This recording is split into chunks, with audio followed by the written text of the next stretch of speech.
Oh my goodness, it is such a beautiful day in Northeast Ohio. The sun's out. It's like 60 degrees.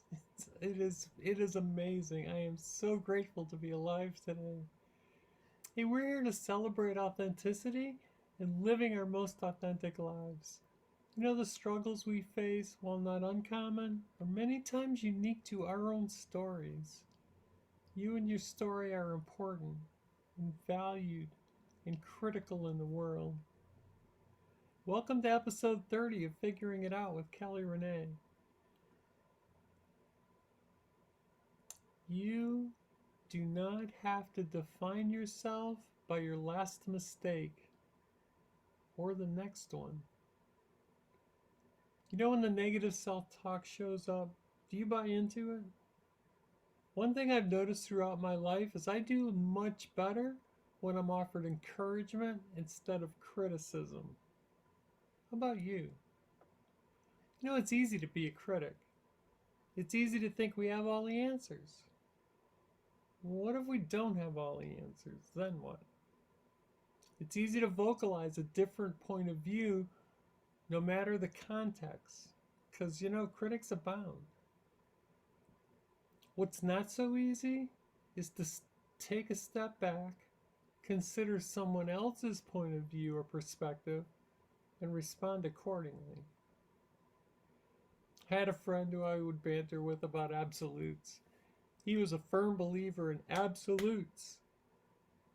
And whenever I remarked, it's all relative, it would get under his skin. Now, I admit I sometimes did it just to get a rise out of him. But we definitely had a different point of view. I love that guy. Anyway, I miss my old friend. We haven't spoken a lot in the last few years, and although I try to text him on his birthday, I don't even know if he has the same phone number. I was recently reminded that you do not have to define yourself by your last mistake. Yet so many of us do that very thing, don't we? When I heard it, I was reminded of how many times I've made mistakes and beaten myself up over them. How about you? Have occasions presented themselves where you've been super critical about something you did or didn't do? I wish I could count the times I've been in that space. Or maybe not. Because, see, the past is gone. We can learn from the past, but we sure can't change it. One of the reasons I like to use causal coaching strategies to help my clients is so they can see what's coming up for them in circumstances they face and show them how to change the thoughts and emotions that drive their actions and ultimately the results they experience. Some coaching programs are driven to provide accountability points, and while there's nothing wrong with that approach, and I'm sure there's value there, I'd prefer to teach you how to address life issues in a way that allows you to be the arbiter of change. As a grown-ass adult, you don't need me reminding you or telling you what you should or shouldn't be doing. See, I believe you are perfectly equipped to get what you want from life. And if there are things in your life you want to change, perfectly capable of that change in your time and on your terms. Because it's not a race or a competition. See, how we view our circumstances create our thoughts. Those thoughts then create emotions. And those emotions create our actions. And the actions we take provide us with the results that we got. So if you're not happy with the results you're experiencing today, maybe we need to take a step back and look at some of those other factors. When I dwell on the negative, my thoughts and emotions tend to be negative, regardless of the circumstance. When my thoughts and emotions are negative, what do you think happens with the actions I take? There's a good chance they'll be negative too, and likely not very productive. I am so glad this framework exists. Because, see, when I take time to think through my circumstances, the thoughts and emotions that go along with that, I get to make choices along the way that guide my actions and results.